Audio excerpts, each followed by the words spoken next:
আলাইকা ইয়া হাবিবাল্লাহ। হাজার হাজার ফেরেশতারা জিয়ারতে দিবারাত নবীর রোজায় এসে তারা লাভ করেন পাক নিয়ামত।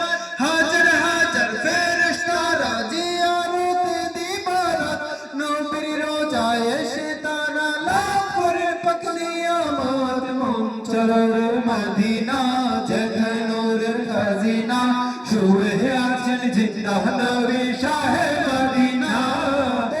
الصلاة والسلام عليك يا رسول الله الصلاة والسلام عليك يا حبيب الله الصلاة والسلام عليك يا رسول الله الصلاة والسلام عليك يا حبيب الله।